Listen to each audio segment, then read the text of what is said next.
السلام علیکم۔ ایک نئے موضوع کے ساتھ آپ کے ساتھ حاضر ہوں۔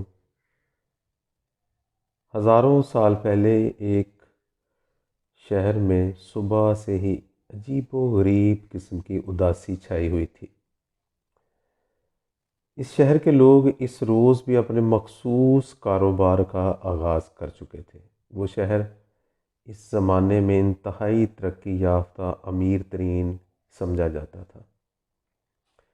اس شہر کا کاروبار حرام کاری تھا۔ وہاں پر زنا کی انڈسٹری حکومتی سرپرستی میں چلتی تھی۔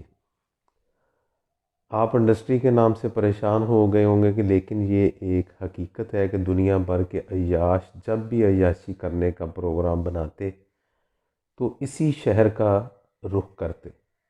وہ تاریخ کا اور دنیا کا وہ شہر تھا جہاں کے چوکوں، گلیوں، چوراہوں پر فحاشی کے نشانات، تصاویر وغیرہ بنی ہوئی تھیں جن سے برائی کی ترویج کی جاتی تھی۔ یہاں تک کہ جس طرح آج کل کے شہروں میں مختلف گلیوں کے علاقوں اور مارکیٹوں کی طرف جانے کا راستہ بتایا گیا ہوتا ہے تختیاں لگا کر، اسی طرح بالکل زنا کے اڈوں کے مشہور مقامات کا ایڈریس لکھا ہوتا تھا۔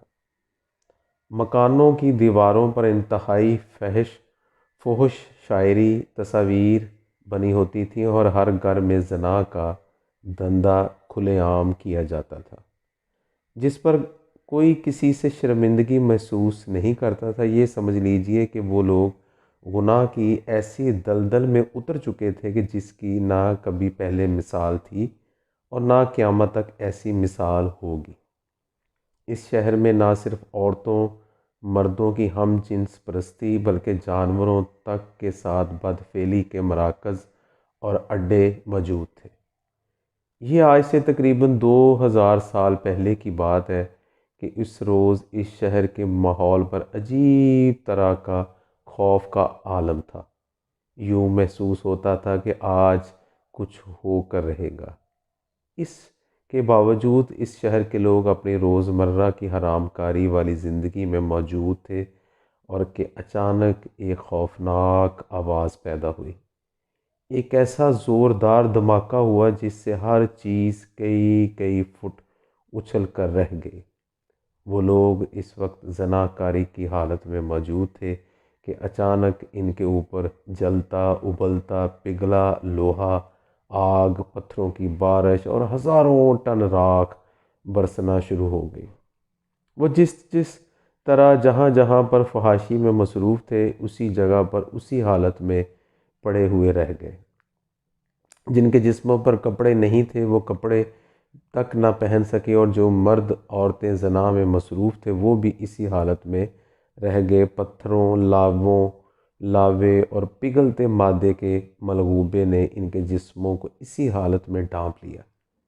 ان کے جسموں پر راکھ سخت مادے کے خول چڑھ گئے اور دنیا کی تاریخ میں پہلی بار ایک پورے شہر کے لوگ اس حالت میں پتھر کے بنا کر محفوظ کر دیے گئے کہ وہ گناہ کے جس حالت میں تھے اسی حالت میں عبرت کا نمونہ بن کر رہ گئے۔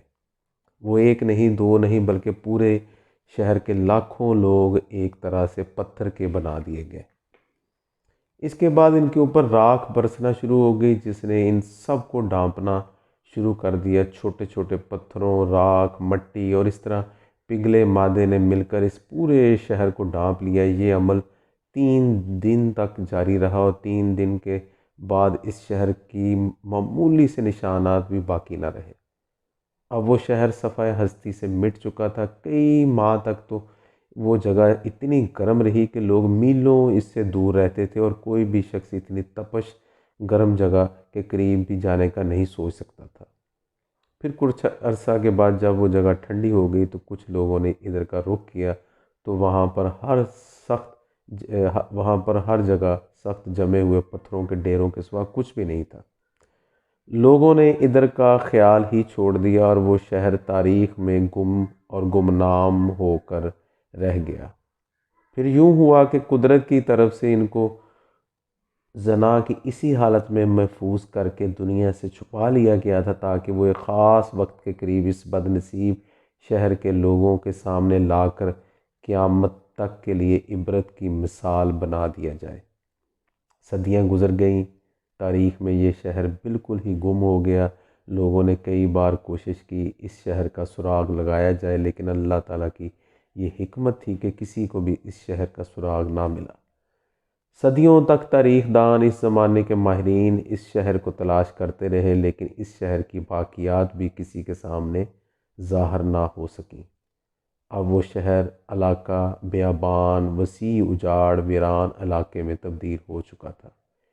یہ 18ویں صدی کی بات ہے کہ ایک روز ایک بوڑھا پانی کی تلاش میں اس صحرائی علاقے میں بھٹک رہا تھا کہ اس نے ایک جگہ کنواں کھودنے کا ارادہ کیا۔ جب اس نے کھدائی شروع کی تو اسے پانی کے آثار تو نہ ملے، لیکن اس شہر کے آثار مل گئے۔ اس جگہ پر اسے انتہائی خوبصورت پختہ عمارتوں کا نشان ملا جو زمین میں بہت گہرائی میں دفن تھیں۔ اس نے یہ عجیب و غریب دریافت کے بارے میں ارد گرد کے لوگوں کو بتانا شروع کیا۔ جلد ہی حکومتی سطح پر اس کی کھدائی شروع کروا دی گئی، جو کہ ابھی تک جاری ہے، اور کھدائی کے دوران ایسی حیرت انگیز دنیا دریافت ہوئی جس کے بارے میں تصور بھی نہیں کیا جا سکتا تھا کہ کسی زمانے میں اس ترقی یافتہ اور خوبصورت شہر بھی دنیا میں موجود ہو سکتے تھے۔ خوبصورت عمارتیں، کشادہ سڑکیں، بہترین پختہ مکان، سیرگاہیں، بڑے بڑے حمام اور بہت کچھ ایسا جس کا آج بھی دنیا میں تصور نہیں کیا جا سکتا۔ لیکن سب سے بھی حیرت انگیز ایک اور چیز تھی، وہ یہ کہ وہاں پر راکھ مٹی جمے ہوئے سخت لاوے میں لپٹے ہوئے کچھ ایسے انسان بھی تھے کہ جن کے جسم تو پتہ نہیں کب کے گل سڑ چکے تھے، لیکن ان کے اوپر وہ آتش فشاں کا خول ابھی تک انسانی شکل کی حالت میں موجود تھا۔ راکھ سخت لاوے کے بنے ہوئے یہ بت نشان عبرت بننے سے پہلے زنا کی جس حالت میں تھے، اسی حالت میں یہ محفوظ ہو گئے تھے۔ حتیٰ کہ مرد عورتوں کے جسموں کے نشانات سے پتہ چلتا تھا کہ ان کا تعلق جس صنف سے ہے۔ وہ ایک عبرتناک منظر تھا۔ زنا کرتے ہوئے مرنے والے انسانوں کی یہ حالت صرف ایک جگہ نہیں تھی، بلکہ یہ صورتحال پورے شہر میں جگہ جگہ دکھائی دے رہی تھی۔ پھر جب ان گلیوں بازاروں کی دیواروں کو صاف کیا گیا تو ان پر بنی ہوئی فحش تصویریں، تحریریں ابھی تک اسی حالت میں محفوظ تھیں۔ یہ شہر 700 سال قبل مسیح میں حضرت داؤد علیہ السلام کے زمانے میں آباد ہوا تھا۔ اس شہر کو اس زمانے کے لوگوں نے فحاشی کا مرکز بنا دیا۔ یہاں پر شراب نوشی، جوئے کا کاروبار عروج پر تھا، جبکہ زنا کاری، حرام کاری یہاں کا ایک عام پیشہ تھا۔ یہاں پر ہم جنس پرستی کو بھی کوئی گناہ یا عیب نہیں سمجھا جاتا تھا۔ یہ اس زمانے میں بالکل ایسا ہی تھا جیسا کہ آج کے دور میں دنیا کے کچھ مشہور شہر، جہاں پر لوگ صرف عیاشی کی غرض سے جاتے ہیں۔ اس شہر کا نام پومپے اور اٹلی میں واقع ہے۔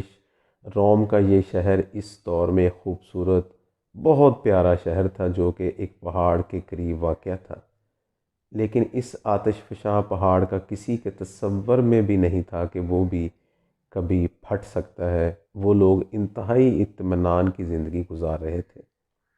وہ جس طرح کے گناہوں میں ملوث تھے، ان کے راکھ میں دبے ہوئے لاوے کے جسموں سے ان کی بد اخلاقی اور فحاشی کا ٹھیک ٹھیک اندازہ ہوتا تھا۔